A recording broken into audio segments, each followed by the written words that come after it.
जय भीम. मी राजू पडवळ. Ramai television YouTube चॅनलमध्ये आपणा सर्वांचं मनपूर्वक स्वागत. डॉक्टर बाबासाहेब आंबेडकर म्हणाले होते की समाज परिवर्तनाच्या लढ्यासाठी मला 10 इंजिनियर, 10 डॉक्टर आणि 10 वकील द्या. आज समाजातल्या कुठल्याही इमारतीमध्ये गेल्यानंतर एक 4 घरं सोडल्यानंतर एक वकील, 4 घरं सोडल्यानंतर एक इंजिनियर आणि 4 घरं सोडल्यानंतर एक डॉक्टर आपल्याला सापडतो. बाबासाहेबांच्या अथक संघर्षाने ही जी समाजाची उन्नती झालेली आहे त्या उन्नतीच्या पावलावर पाऊल ठेवून आज समाजातली पोरं शिकत आहेत. बाबासाहेब ज्याप्रमाणे म्हणाले, शिकवा, चेतवा आणि संघटित व्हा, संघर्ष करा. या संघर्षाची बीज आज आमच्या शिक्षणात रोवलेली आहेत. जसं बाबासाहेब म्हणतात की इंग्रजी शिक्षण हे वाघिणीचं दूध आहे आणि जो पितो तो गुरगुरल्याशिवाय राहत नाही. अशी गुरगुरणारी इंग्रजी शिक्षण घेणारी आमची पिढी आज आमच्या सोबत आहे. आणि हे सगळं पाहिल्यानंतर एक काळ असा होता की साधी अक्षरांची ओळख सुद्धा करायला आम्हाला मज्जा होता. अक्षर बोलली तर जिभा छाटल्या जायच्या. पण आज ज्या वेळेला आमची पोरं लंडन, अमेरिका, जर्मनी, जपानमध्ये जाऊन शिकतात आणि ज्या वेळेला त्या फाडफाड इंग्लिशमध्ये बोलतात त्यावेळेला फक्त बाबासाहेबांची आठवण येते. बाबासाहेबांच्या हा संघर्षमय लढा आज घराघरात उभा आहे. या संघर्षमय लढ्यातून उभं राहिलेलं एक व्यक्तिमत्व म्हणजे पनवेलचं व्यक्तिमत्व आदरणीय आयुष्यमान प्रभाकरजी शाबा कांबळे साहेब यांची सुकन्या ॲडव्होकेट प्रणाली प्रभाकर कांबळे. अवघ्या वयाच्या 25व्या वर्षी लंडनमधून LLM ची डिग्री प्राप्त करून आलेली प्रणाली, या प्रणालीची आपण शैक्षणिक एकंदरीत तिचा मार्ग कसा होता, तिला शिक्षणाची आवड कशी निर्माण झाली आणि हे श्रेय कोणाचं आहे याविषयी आपण प्रणालीकडे चर्चा करणार आहोत. मी प्रथमतः प्रणालीकडे जातो आणि चर्चेला सुरुवात करतो. जय भीम. कसं आहे, आपण ज्या वेळेला एखाद्या शैक्षणिक संस्थेमध्ये शिक्षण घेत असताना आपल्याला पालकांना वाटतं की आपली मुलगी IAS व्हावी, डॉक्टर व्हावी, इंजिनियर व्हावी. पण आज तुझा हा सगळा LLM चा प्रवास पाहता, कायद्यातील पदव्युत्तर शिक्षण पाहता, तुला असं का वाटलं की आपण कायद्याचाच अभ्यास करावा म्हणून? खूप इंटरेस्टिंग क्वेश्चन विचारले तुम्ही, थँक्यू. माझं असं काही ठरलं नव्हतं की लहानपणापासूनच काही मुलं असतात की जे फार ॲम्बिशियस असतात आणि मग ते एकच ध्येय असं समोर ठेवतात आणि त्याला फॉलो करतात. मी फार करिअर ऑप्शन्स एक्सप्लोअर केले आणि आफ्टर 10th माझ्या पेरेंट्सनी माझी ॲप्टिट्यूड टेस्ट केली. त्यानंतर बऱ्याच वेगळ्या वेगळ्या फील्ड्समध्ये जे प्रोफेशनल्स आहेत त्यांच्याशी माझी भेटगाठ घालून दिली आणि त्यांच्यासोबत एक डिस्कशन केल्यानंतर प्रत्येक प्रोफेशनचा एक प्रो आणि कॉन एक्झामिन केल्यानंतर मग माझ्या इंटरेस्ट आणि माझ्या हॉबीजच्या अकॉर्डिंग मी माझं प्रोफेशन चूज केलं. हे प्रोफेशन चूज करताना पालकांची काय, म्हणजे पालकांचा काय असा विचार होता की हे कायद्याचा अभ्यास करू नये, आपण IAS व्हावं, आपण वेगळ्या मार्गाला जावं, असं काय वाटलेलं पालकांना कधी, आई वडिलांना? माझ्या मम्मी पप्पांची इच्छा होती की मी MBBS करावं आणि सायन्स स्ट्रीम घ्यावी, कारण आमच्या फॅमिलीमध्ये सगळे आर्ट्सचे स्टुडंट्स आहेत. पण माझं इन्क्लिनेशन पहिल्यापासूनच आर्ट्समध्ये होतं आणि मला सोशल वर्कमध्ये भरपूर इंटरेस्ट होता. पण मी जेव्हा इंटर्नशिप्स करायला लागले, टाटा इन्स्टिट्यूट ऑफ सोशल सायन्सेसमध्ये मी एक इंटर्नशिप केली लॉच्या फर्स्ट इयरमध्ये असताना. आणि ते इंटर्नशिप करत असताना माझ्या लक्षात आलं की social work is one side of the coin and law is its part, its second part. तर social work without law is like a toothless tiger. तर त्या मुमेंटला मला असं वाटलं की आपला जो राईट आहे as a human being, as a society, ती जी पॉवर आहे ती एका ॲडव्होकेट, एका ह्युमन राईट ॲडव्होकेटकडनंच येऊ शकते. आणि माझा जो इन्स्पिरेशन म्हणता तुम्ही की नाही आता आपण लॉचा अभ्यास स्टार्ट करायचा, तो त्या मुमेंटमध्ये आला जेव्हा आम्ही पोलीस स्टेशन व्हिजिट करायचो ॲज अ सोशल वर्कर. मी तर इंटर्न होते पण माझ्यासोबत जे सिनियर्स होते त्यांच्यासोबत जेव्हा मी जायचे तेव्हा लॉची पॉवर काय आहे हे पोलीस स्टेशनमध्ये गेल्यानंतर मग माझ्या लक्षात आलं आणि मग मी ठरवलं की नाही, आपण लिगल स्टडीज मध्ये पुढे प्रोसीड करायचं. 12वी नंतर आपण लॉची डिग्री घेतली, LLB ची. त्यानंतर LLM च्या डिग्रीकडे आपण लंडनला गेला, बरोबर आहे. ही LLM ची डिग्री प्राप्त करण्यासाठी काय काय मार्गातून जावं लागतं, म्हणजे जेणेकरून येणाऱ्या आपली काही जी मुलं असतील पुढची, त्यांना ती एक गाईडलाईन असेल की प्रणाली या मार्गातून पुढे गेली. माझा पर्सनल एक्सपिरियन्स असा आहे की सगळ्यात पहिले clarity of mind, very important. तुम्हाला कुठल्या फील्डमध्ये, लॉमध्ये सुद्धा बरेचसे डिपार्टमेंट्स आहेत, तर सगळ्यात पहिले तुमच्याकडे तो एक फ्रेमवर्क असायला हवा की मी ह्या फील्डमध्ये, फॉर एक्झाम्पल क्रिमिनल लॉ मध्ये मला पुढे जायचं आहे. जेव्हा तुमच्या डोक्यात ती क्लॅरिटी आहे, then you can go and sort out your colleges. फॉरेनचे जे कॉलेजेस असतात त्यामध्ये तुम्हाला ती फ्लेक्झिबिलिटी भेटते, ज्यामध्ये तुम्ही तुमचे मॉड्यूल्स चूज करू शकता तुमच्या इंटरेस्टच्या अकॉर्डिंग. तर प्रत्येक युनिव्हर्सिटी एक वेगळा कोर्स ऑफर करते आणि तो जो रिसर्चवाला पार्ट आहे तो खूप इम्पॉर्टंट आहे इनिशियल स्टेजेससाठी. आणि मला असं वाटतं की जेव्हा तुम्ही युनिव्हर्सिटी सॉर्ट आउट करता, जेव्हा तुम्ही बघता की युनिव्हर्सिटी आपल्याला काय ऑफर करते, त्याच्यानंतर एक काउन्सिलिंगची स्टेप असते, थर्ड स्टेप, व्हेरी इम्पॉर्टंट. तर त्यामध्ये तुम्ही ते इंडिपेंडेंटलीही करू शकता किंवा तुम्ही काउन्सिलर्सही घेऊ शकता. बाहेर खूप सारे ऑर्गनायझेशन्स आहेत जे स्टुडंट्सला इंडिया टू UK, कॅनडा असं पाठवतात. पण सगळेच ते अफोर्ड करू शकतात असं नाही, कारण त्यांची खूप हेवी फी आहे. तर स्टुडंट्सनी जर त्यांचा स्वतःचा रिसर्च केला तर इट्स नॉट व्हेरी इम्पॉसिबल. आणि त्यानंतर फोर्थ स्टेप आहे की तुम्ही तुमचा CV UK स्टँडर्डच्या अकॉर्डिंग कसं बनवायचं. त्यानंतर तुमची स्टेटमेंट ऑफ पर्पज, ज्या बेसिसवर तुम्हाला त्या फॉरेन युनिव्हर्सिटीमध्ये ऍडमिशन भेटणार आहे, ते तुम्ही कसं बनवताय.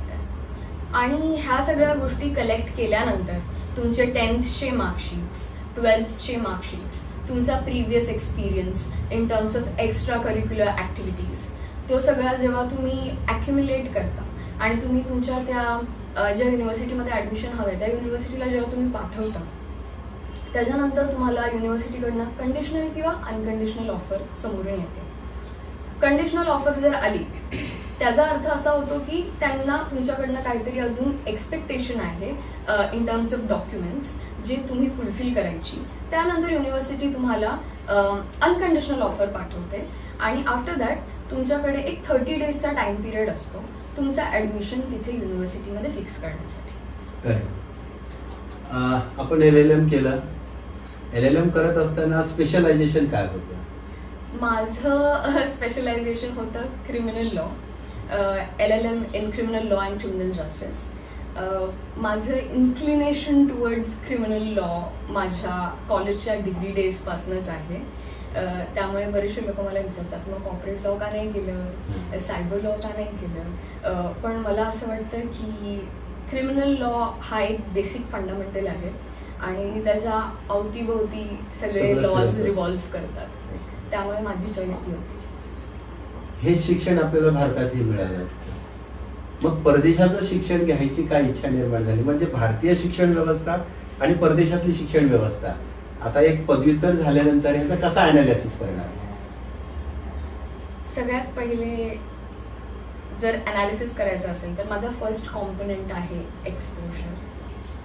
Exposure not only in terms of countries but in terms of personal growth, in terms of career, in terms of an adventure सुद्धा. कारण जसं तुम्ही बोललात की इथे मी सिम्बायसिस लॉ स्कूलमधनं माझं BLLB केलं, ती सुद्धा एक इंटरनॅशनल युनिव्हर्सिटी आहे आणि माझ्याकडे तिथेच कंटिन्यू करायचा ऑप्शन होता. पण माझ्या माइंडवर कुठेतरी माझे बाबा म्हणजे प्रभाकर शाबा कांबळे ह्यांनी खूप अगदी माझ्या टीनेज इयर्सपासून माझ्या माइंडवर ती गोष्ट इम्प्रेस केली आहे की बाबासाहेबांनी जिथून शिक्षण घेतलंय त्या लंडनमध्ये जाऊन तुला एक डिग्री घ्यायचीच आहे, मग त्यासाठी मला काहीही करायला लागलं तरी चालेल. तर ते सबकॉन्शियसली कुठे ना कुठे माझ्या माइंडवर इम्प्रेस होत गेलं. माझा असा तो थॉट कधीच नव्हता, पण त्यांच्या बोलण्यातनं ते इम्प्रेस होत गेलं. आणि एका पॉइंटला येऊन मग मी सुद्धा अॅनालाइज करायला लागले की वाय नॉट, काय प्रोज आहेत, काय कॉन्स आहेत. मग तेव्हा माझ्या लक्षात आलं की तुम्हाला एक वास्ट एरिया ऑफ फॅकल्टी भेटते विथ अ ग्लोबल एक्सपोजर. तुम्हाला डिग्री इंडियामध्येही भेटू शकते, पण तो जो एक्सपोजर आहे तो तुम्ही त्या बबल ऑफ कम्फर्ट मधनं जो बाहेर निघण्याचा एक प्रवास आहे तो तुम्हाला इथे नाही भेटू शकत. आणि कुठे ना कुठे that led to my professional and personal growth both. म्हणजे एकंदरीत परदेशी शिक्षणानं भारतीय मुलांचं व्यक्तिमत्व आणखीन ग्रोथ होतं, डेव्हलप होतं, असं बोलायला काय हरकत, काही हरकत बरोबर आहे. तिथला अनुभव कसा आहे शिक्षणाचा? सगळ्यात पहिले तर एक मिथ आहे सगळ्या स्टुडंट्सच्या मनात की एखादी व्यक्ती लंडन मध्ये जाऊन जर शिक्षण घेत असली तर तिथे काय जास्त पार्टीज आहेत किंवा एक्स्ट्रा करिक्युलर जास्त आहे, अकॅडमिक जास्त आहे, बाकीच्या गोष्टी.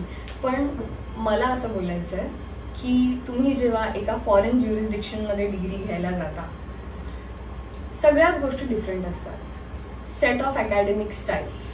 मी ज्या अकॅडमिक पद्धतीने सिम्बायसिस मध्ये शिक्षण घेतलं आणि ज्या प्रकारे मला सेल्फ वर्क करायला लागलं ते इंडियामध्ये बऱ्याचशा कॉलेजेसमध्ये होत नाही. माझे जे लेक्चरर्स होते ते स्वतःही अभ्यास करून यायचे आणि ते आम्हाला अभ्यास करून यायला सांगायचे. आणि असं असायचं की जर तुम्ही त्यांनी दिलेला पार्ट वाचून नाही आलात तर तुम्ही क्लासमध्ये काय बोलूच शकत नाही. आणि क्लासची स्ट्रेंथ एक 10-15 स्टुडंट्स असते, त्यामुळे लपणं हा विषय असा नाहीये. तर self examination, self study, independent study हा कॉन्सेप्ट जो आहे तो फॉरेन ज्युरिस्डिक्शन्स मध्ये खूप सिरियसली घेतला जातो. आपल्याकडे ओनर्स ऑफ स्टडीज आपल्याकडे टीचरवर जास्त आहे असं समजलं जातं. पण युके मध्ये किंवा बाकीच्या फॉरेन कंट्रीज ज्या आहेत त्यामध्ये onus of studies both on student and teacher. टीचरकडे ते ऍज अ मेंटर बघतात. आणि ऍज अ मेंटर जेव्हा मी बोलतेय तेव्हा they are your guiding light. But बाकीचे जे वर्क आहे, बाकीचा जो इनपुट आहे तो तुम्हाला स्वतःलाच टाकायचा आहे, सेल्फ करायचं. तर तो जो एक मेथड आहे तो मला खूप डिफरंट, खूप न्यू वाटला. दुसरी गोष्ट पेपरलेस एज्युकेशन. जास्तीत जास्त टेक्नॉलॉजीचा यूज करून स्टुडंट्सला कसे एनकरेज करता येईल ते जास्त बघितलं जातं. तुमच्या आयडियाज क्लासरूम मध्ये एनकरेज केल्या जातात. आणि मला असं वाटतंय की त्या एनकरेजमेंटमुळे कुठे ना कुठे तुम्ही विचार करायला लागता की ओके आता ह्या कॉन्सेप्टमध्ये पुढे अजून काय होऊ शकतं, ह्याचे प्रोज आणि कॉन्स काय आहेत, किंवा क्युरिओसिटी जास्त वाढते, क्युरिओसिटी वाढते. आणि अजून एक गोष्ट जी मला खूप चांगली वाटली तिकडच्या टीचर्सची, प्रोफेसर्सची, ती आहे prioritising the mental health and wellbeing of students. तर फक्त अभ्यासापुरतं नाही तर अभ्यासाच्याही पलीकडे जाऊन ते तुमच्याशी एक मेंटर आणि टीचर म्हणून नाही तर एक फ्रेंड सारखा रिलेशनशिप, एक रॅपॉर्ट डेव्हलप करायचा प्रयत्न करतात, जेणेकरून तुमचे जे सिली डाऊट्स, बऱ्याच वेळा मुलांना असं वाटतं की आपण सिली डाऊट्स कसे विचारायचे प्रोफेसर्सला, तो क्लाउड तुमच्या मनात राहतच नाही. जसं भारतीय मुलांच्या मनामध्ये इथे शिक्षण घेताना असतो तसा. हो. किंवा इथे सरळ शिक्षण म्हणतात अरे कळत नाही का तुला गप्पास. हो. तसं तिथे नाही. जे तुमच्या मनामध्ये आहे ते मात्र जे काय ते सगळं विचारून घ्या. आणि सगळ्यात बेस्ट गोष्ट ही आहे तिकडच्या प्रोफेसर्सची की स्टुडंट आणि प्रोफेसरचा जो रिलेशनशिप आहे तो कॉलेजच्या बिल्डिंग पर्यंत सीमित नाही.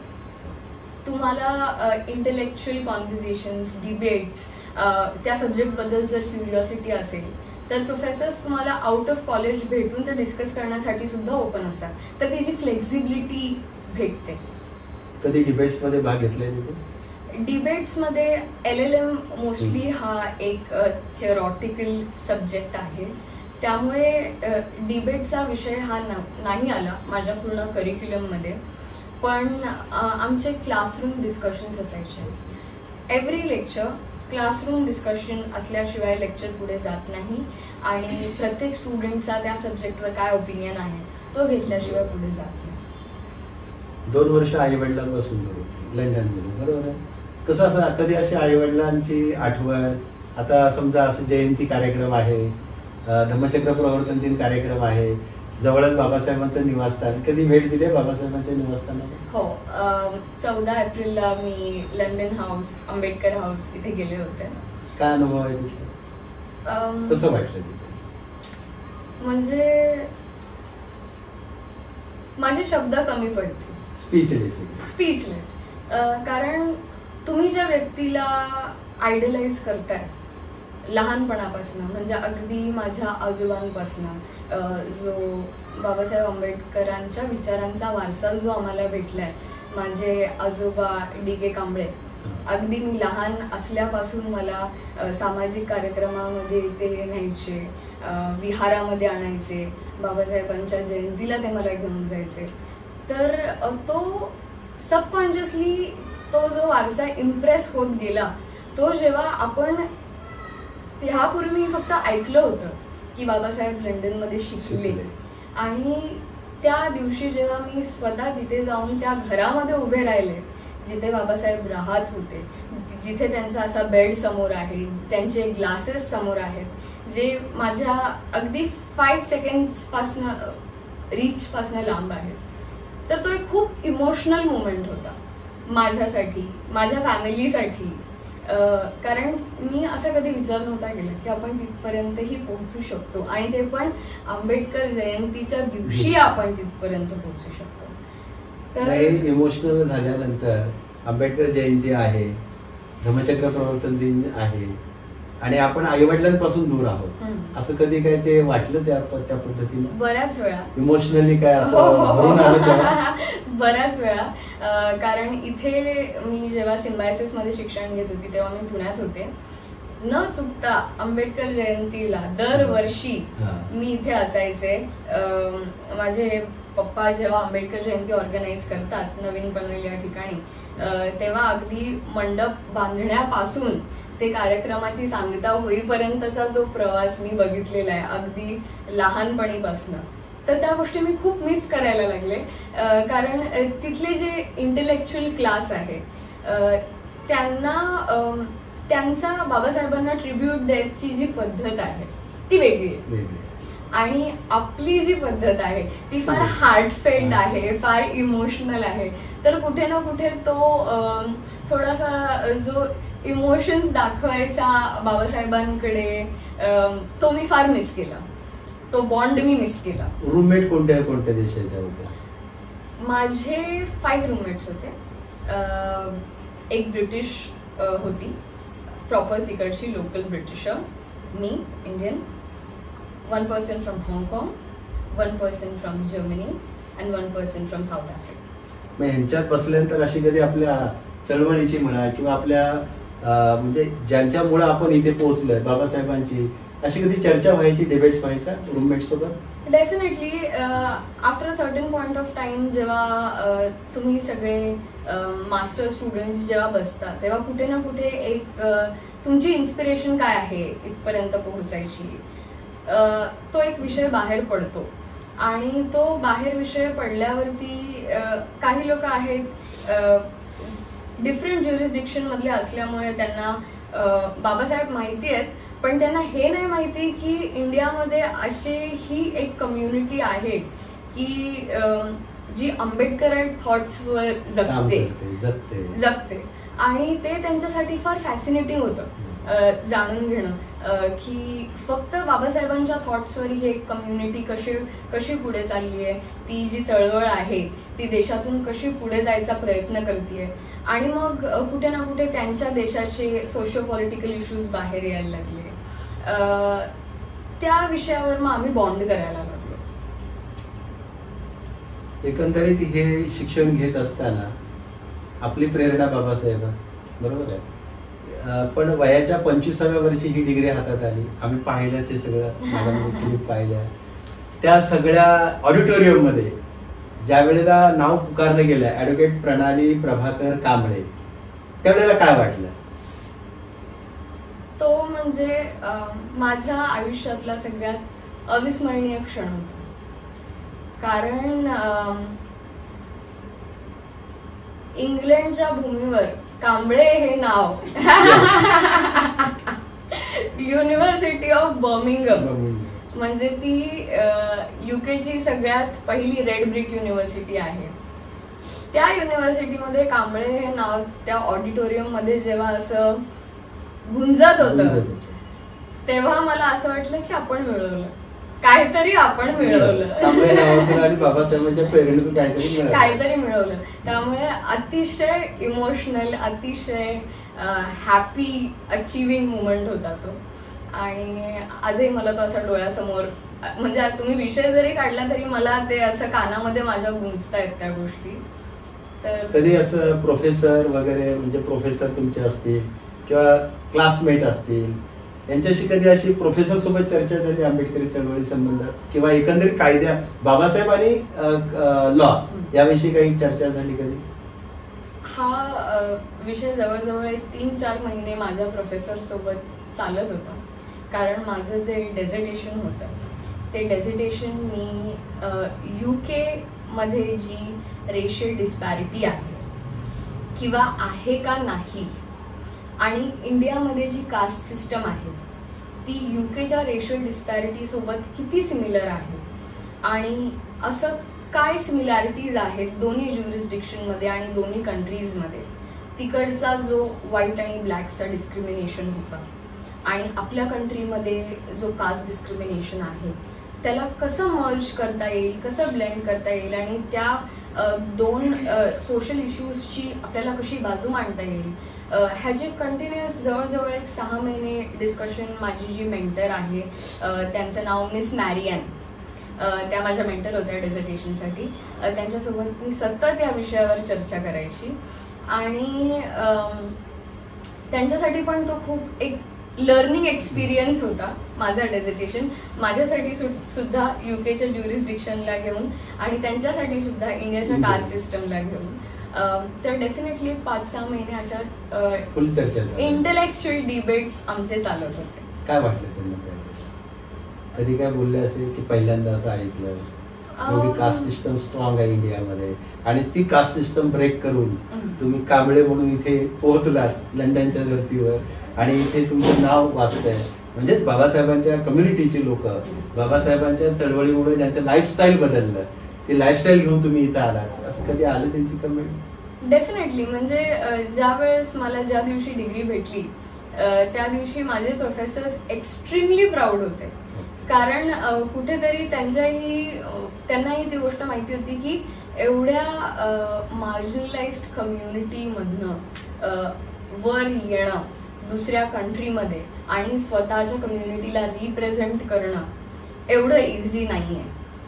त्यामध्ये खूप एफर्ट्स आहेत आणि ते माझ्या एकटीचे एफर्ट्स नाही आहेत, ते कलेक्टिव्ह एफर्ट्स आहेत माझ्या पेरेंट्सचे, माझ्या ग्रँड पेरेंट्सचे, की वेल विशर्सचे, फ्रेंड्स, फॅमिली, टीचर्स, बऱ्याचशा लोकांचं योगदान आहे तो क्षण माझ्या आयुष्यात येण्यासाठी.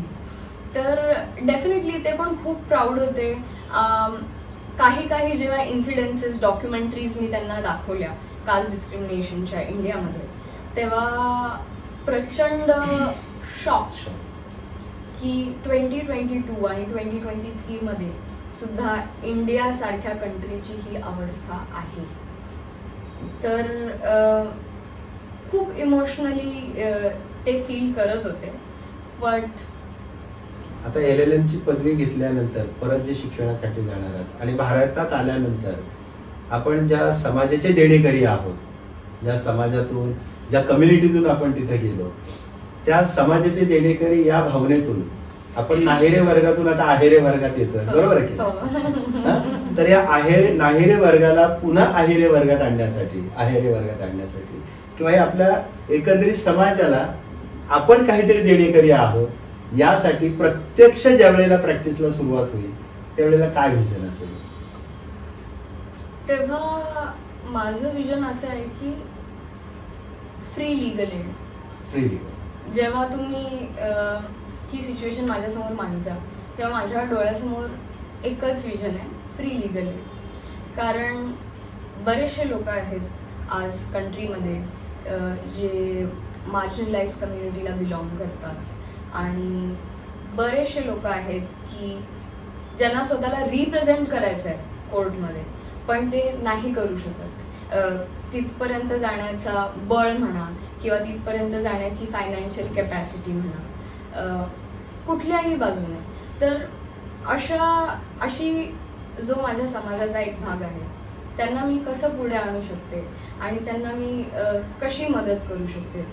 म्हणजे आता ती एक बडिंग आयडिया आहे, त्याला मी फारसा थॉट सध्या नाही दिलेला, पण हे मनामध्ये आहे की एक ऑर्गनायझेशन आपण सेटअप करावं आणि त्या माध्यमातून आपण जे यंगस्टर्स आहेत त्यांच्यासाठी जी ऑपॉर्च्युनिटीज अवेलेबल आहेत ते कसं घेऊ शकतात किंवा कुठे ना कुठे जेव्हा सोशल सिनॅरिओजमध्ये, युनिव्हर्सिटीजमध्ये, स्कूल्समध्ये जेव्हा तुम्ही एका पर्टिक्युलर कम्युनिटीला बिलॉंग करता तेव्हा एक स्टिग्मा अटॅच्ड असतो की तुम्ही इथपर्यंत तुमच्या मेरिटवर आलायत का नाही आलायत, तुम्ही इथपर्यंत फक्त रिझर्वेशनमुळे आला आहात का. तर त्या ज्या मेंटल प्रेशरमधनं आपल्या समाजातली जी मुलं जातात त्या मुलांसाठी मला काहीतरी करायचं. आता आपण कसं आहे, मगाशी तू म्हणाले की आपले यंगस्टर्स आहेत, यंगस्टर्ससाठी आपल्याला काहीतरी करायचं आहे. वयाच्या 25व्या वर्षी हातात ही डिग्री आली, परत पुढचं शिक्षण घ्यायला जाणार आहे, बरोबर आहे. हे सगळं बघत असताना एकंदरीत आंबेडकरी चळवळीचा जो तरुण आहे किंवा युवक युवती आहे ते युवक युवती आपल्या आयुष्यातला बहुतांश काळ कुठेतरी नाक्यावर राहणं उभं किंवा मोबाईलमध्ये व्यस्त राहणं किंवा सगळं काही असताना सुद्धा आपल्या एम अँड ऑब्जेक्टला किंवा आपल्या आयुष्याच्या गोलला सक्सेस करण्यासाठी प्रयत्न न करणं, एकंदरीत भ्रमावस्थेमध्ये राहणं आजच्या आंबेडकरी तरुणाचे हे दिसतं आपल्याला समोर. अशा आंबेडकरी तरुणांना किंवा तरुणींना एक LLM झालेली मुलगी प्रणाली प्रभाकर कांबळे, आंबेडकरी चळवळीतल्या घरातली मुलगी जी लंडनच्या धर्तीवर जाऊन शिकली आणि पुन्हा LLMच्या पुढची पदवी घेण्यासाठी जाणार आहे, ती प्रणाली ह्या आमच्या तरुण तरुणीला काय संदेश देऊ इच्छिते? माझं मनापासून सगळ्यांना हात जोडून विनंती आहे की तुम्हाला माहिती नाहीये की तुमचा पोटेन्शियल काय आहे आणि तो पोटेन्शियल माहीत नसल्यामुळे ती भ्रमावस्था आहे आणि तो जर तुम्ही एकदा दूर केलात तर तुम्ही कुठे पोहोचू शकता.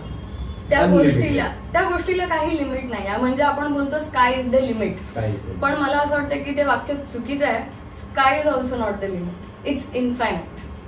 त्यामुळे मला असं वाटतं की तरुणांनी किंवा माझी जी यंगर जनरेशन आहे, आपल्या जनरेशनचे जे थॉट्स आहेत ते खूप डिफरंट आहेत, पण जी नवीन बडिंग यंगस्टर आंबेडकराईट जनरेशन आहे त्यांनी स्वतःला मेन स्ट्रीम मध्ये किंवा स्वतःच्या कम्युनिटीला त्या आंबेडकराईट थॉटला मेन स्ट्रीम मध्ये स्वतःहून कसं घेऊन जाऊ शकता.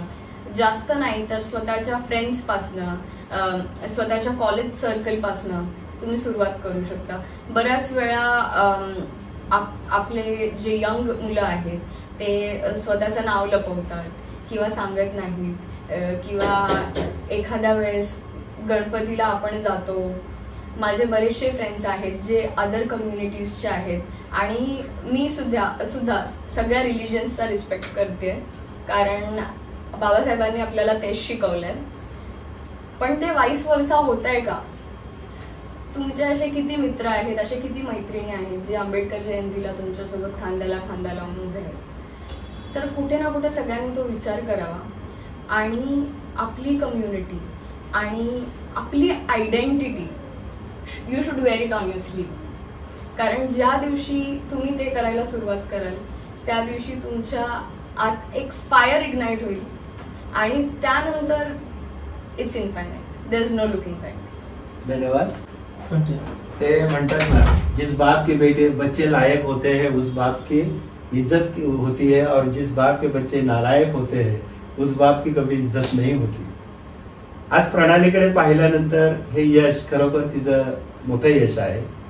आणि ह्या यशासाठी तिने जे काय एफर्ट्स लावलेत, जे काय कष्ट केलेत, आई वडिलांपासून दूर राहून ह्या सगळ्या म्हणजे आपण तारुण्यातले जे काय सुखाचे क्षण म्हणतात, जे एन्जॉयचे क्षण म्हणतात, ते सगळे दूर करून यशाच्या इथपर्यंत पोहोचली, त्याबद्दल आम्ही अभिनंदन करतो आणि मंगल कामना व्यक्त करतो.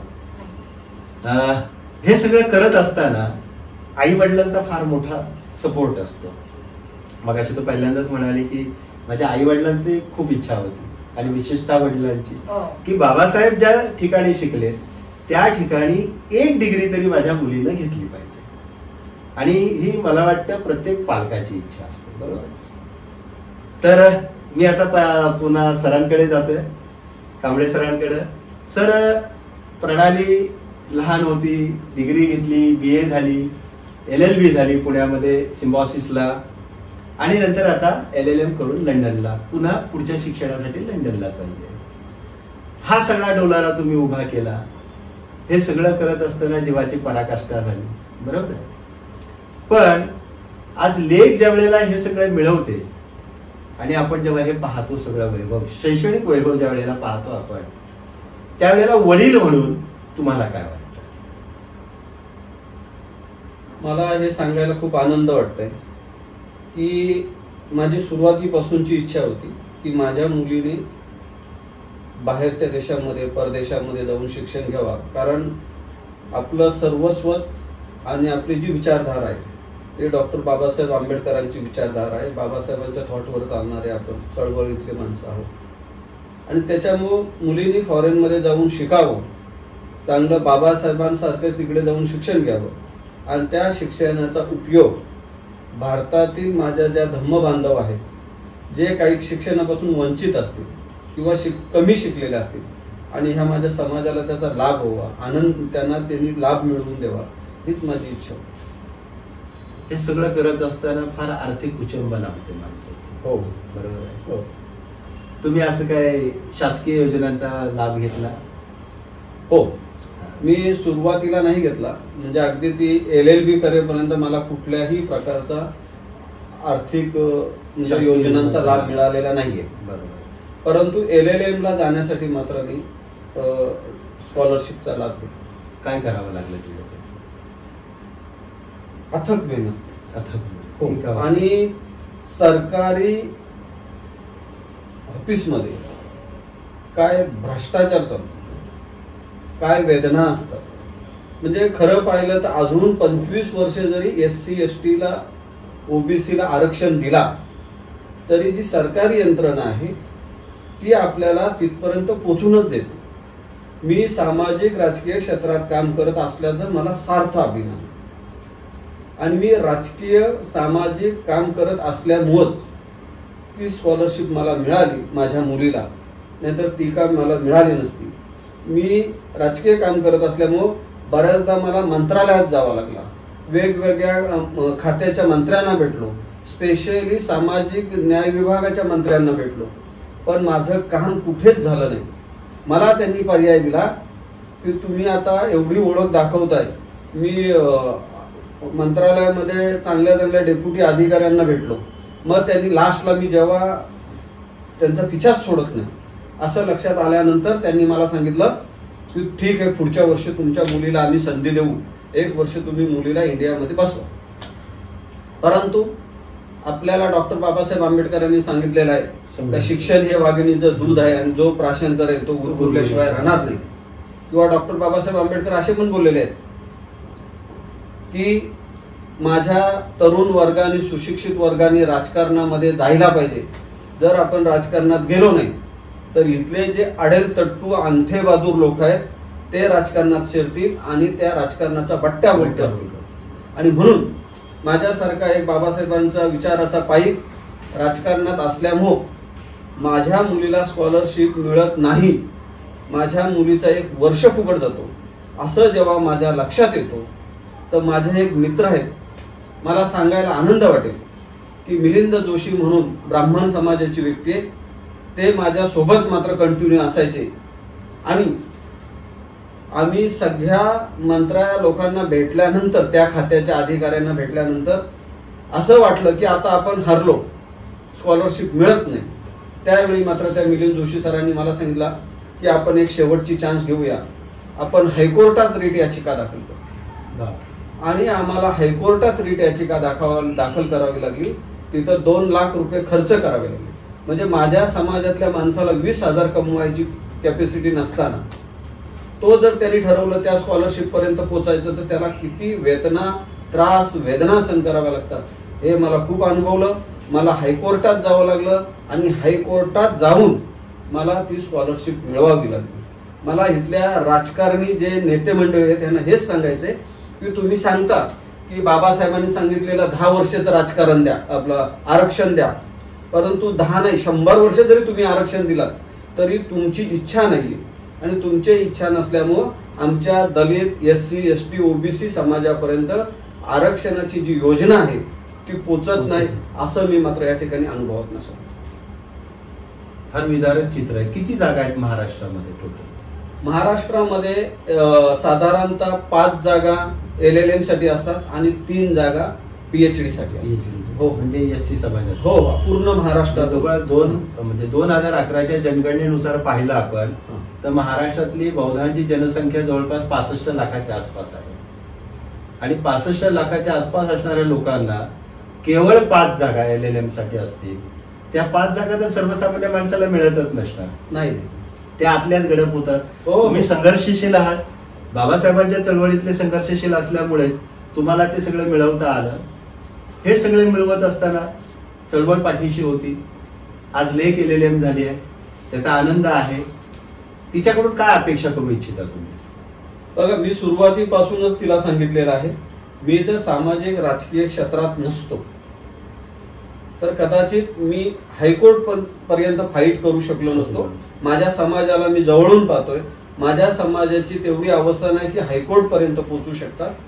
मी तिला एक सांगून ठेवलेलं आहे लेखीला की बाबासाहेबांनी जर ठरवलं असतं तर राजा महाराजासारखं त्यांचं स्वतःचं आयुष्य जगले असते, पण त्यांनी आपल्याला ह्या जातीय वर्णभेदातून, जातीय व्यवस्थेतून मुक्त करण्यासाठी स्वतःचं आयुष्य पदार्पण पूर्ण खर्ची घातलेला आहे.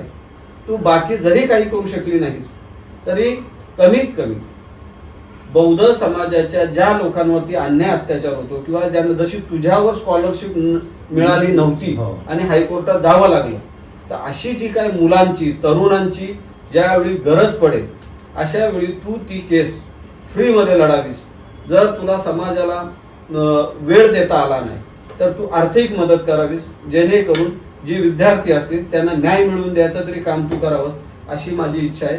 आणि तिने जर माझ्या समाजातल्या काही तरुणांना, काही महिलांना जर फ्री ऑफ कॉस्ट कोणत्याही प्रकारची फी न घेता ठराविक लोकांची, ज्यांची कॅपॅसिटी नाही अशा लोकांची, जर तिने तो काम केला तर मी तिचे वडील म्हणून मी स्वतःला खूप भाग्यवान समजतो. लेख आता LLM झाली, तुम्ही समाजात वावरताय आणि समाजातले अनेक तरुण तुमच्या सोबत काम करतायत, जे शिक्षण घेत आहेत, जे पदवीधर आहेत किंवा पदवीच्या पुढे शिकतायत. अशा तरुणांना शैक्षणिक किंवा बाबासाहेबांच्या चळवळीत काम करत असताना तुम्ही काय सांगू इच्छिता आजच्या परिस्थितीत? मी अगदी प्रामाणिकपणे सांगतो, मी राजकारण कमी आणि समाजकारण जास्त, कारण आम्ही बाबासाहेबांच्या विचारधारेने प्रेरित झालेले लोक आहोत.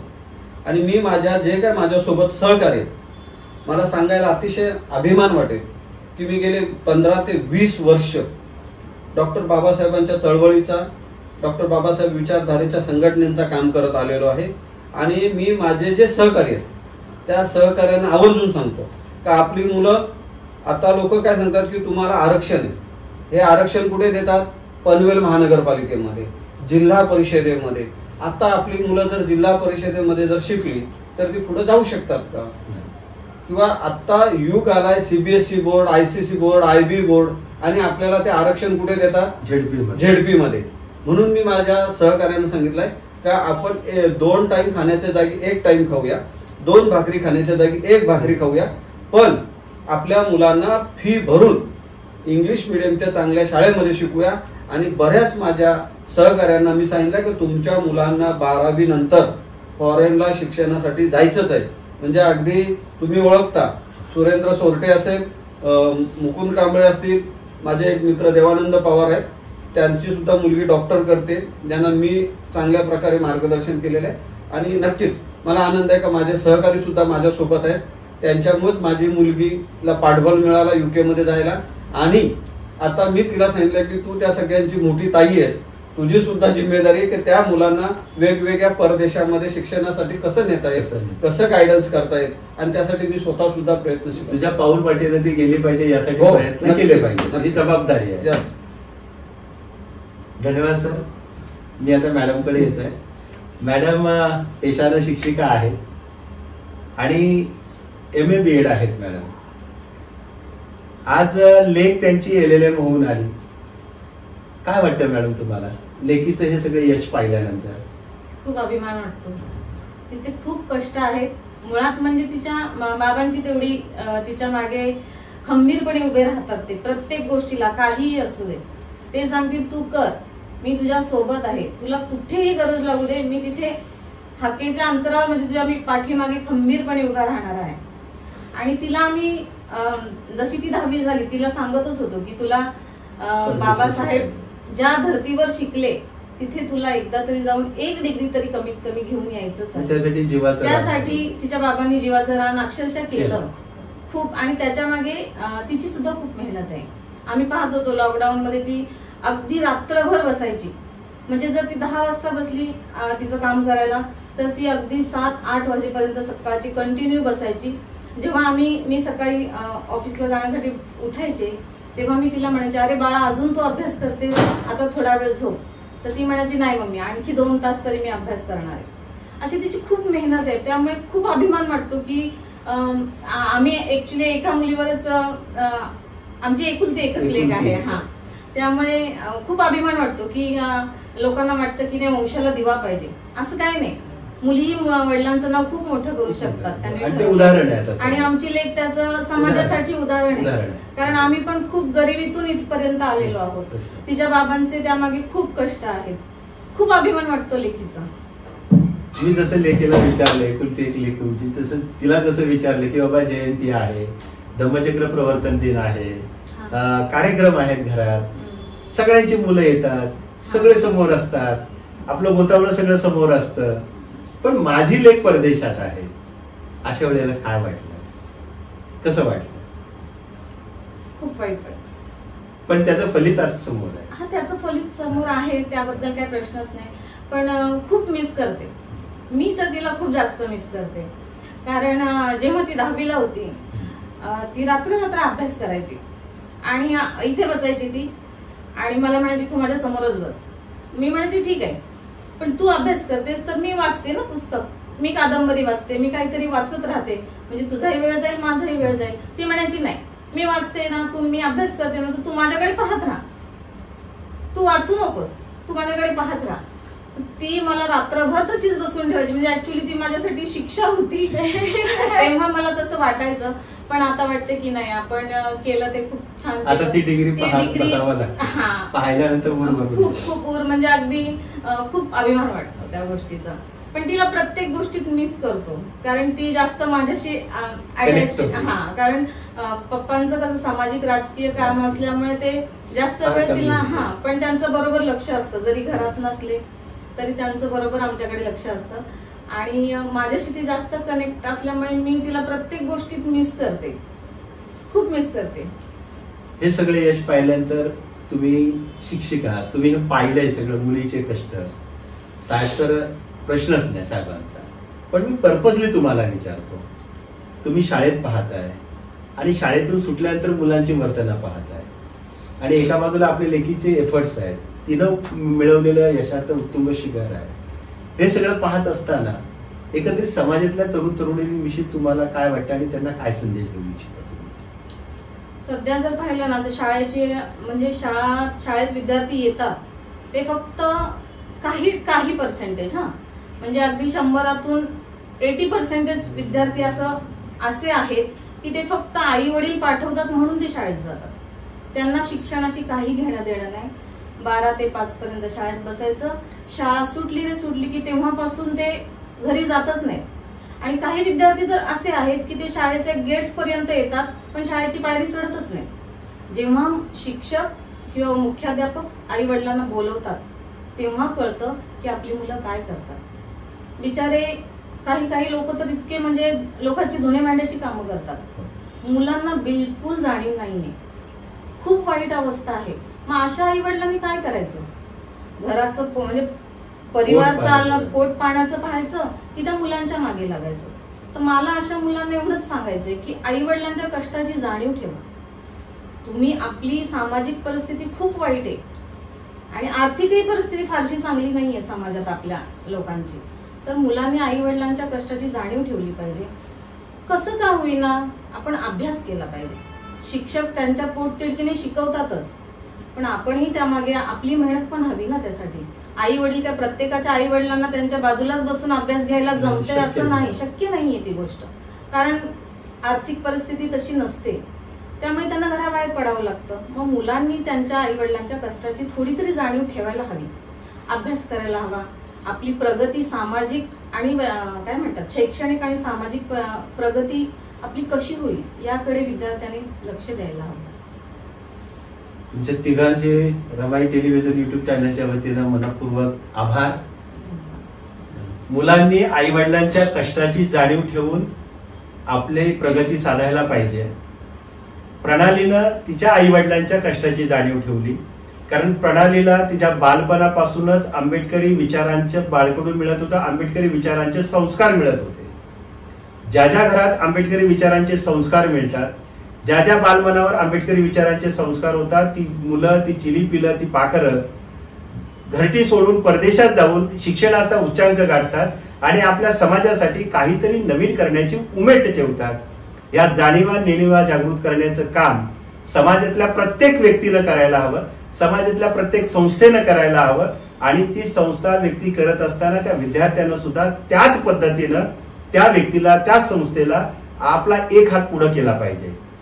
शिक्षण हे वाघिणीचं दूध आहे, जो पितो तो गुरगुरल्याशिवाय राहत नाही, हे जरी बाबासाहेब म्हणाले असले तरी शिक्षणाची परंपरा ही तथागत बुद्धापासून येते. आणि शिक्षण हे आपलं सगळ्यात मोठी इन्व्हेस्टमेंट आहे. हेच समाजानं मनामध्ये ठरवलं पाहिजे. ज्या पद्धतीनं मान्य प्रभाकरजी कांबळे साहेब, आमच्या अलकाताई कांबळे आणि त्यांची सुकन्या प्रणाली कांबळे, ऍडव्होकेट प्रणाली कांबळे, या तिघांनी जसं ठरवलं की शिक्षणाशिवाय कुठलीही इन्व्हेस्टमेंट आपल्या समाजाला तारू शकत नाही, नव्हे तर तेच आपलं खऱ्या अर्थानं भांडवल आहे. आणि त्याच भांडवलाच्या जोरावर आपण आपली सामाजिक, शैक्षणिक, आर्थिक, सांस्कृतिक प्रगती करू शकतो. आज प्रणालीनं कायद्याच्या डिग्रीतलं एक पदव्युत्तर शिक्षण घेऊन ते एक आपली सिद्धता सिद्ध केलेली आहे. आणि ते खरोखरच आजच्या तरुणाईला एक प्रेरणादायी ठरणार आहे. आपल्या समाजातली, आपल्या वयाची, आपल्या सर्वसाधारण कुटुंबातली मुलगी आपलं घरदार सोडून, एकुलती एक मुलगी आपलं घरदार सोडून लंडन सारख्या ठिकाणी जाते, कायद्यातली पदव्युत्तर शिक्षण घेते आणि पुन्हा आपल्या आई वडिलांची मान स्वाभिमानानं उंचावते. ही केवळ स्वाभिमान हा केवळ तिच्या आई वडिलांचा नाही, स्वाभिमान हा केवळ तिच्या परिवाराचा नाही, तर हा स्वाभिमान आहे अखंड मानव जातीचा, आंबेडकरी समाजाच्या कल्याणाचा. आणि तिने सांगितले प्रणालीनं की माझ्या आयुष्यातले डिग्री घेतल्यानंतर मी जेव्हा पुन्हा केव्हा इथे भारतात येईल आणि प्रत्यक्ष कामाला सुरुवात करेन, त्यावेळेला काही वेळ मी माझ्या समाजासाठी देईन. मी या समाजाचा देणेकरी आहे, मी या समाजाची देणेकरी आहे, या भावनेनं प्रणालीने ती भावना व्यक्त केली. साहेबांनी सांगितलं की समाजातल्या मुलांनी शिक्षणाकडे जास्त वळलं पाहिजे. आणि मॅडमनं सुद्धा तेच सांगितलं. खरोखर ज्या पद्धतीनं क्रांतिबा फुले म्हणतात, विद्येविना मती गेली, मती विना गती गेली, गती विना नीती गेली, नीती विना वित्त गेले, वित्त विना शूद्र खचले, इतुके अनर्थ एका अविद्येने केले. अविद्या हे सर्व सत्यानाशाचं कारण आहे आणि ती अविद्या दूर करण्यासाठी आंबेडकरी चळवळीच्या संस्काराची गरज आहे. कारण त्या संस्कारातूनच शिक्षणाची प्रेरणा मिळते. ती प्रेरणा प्रणालीला मिळाली.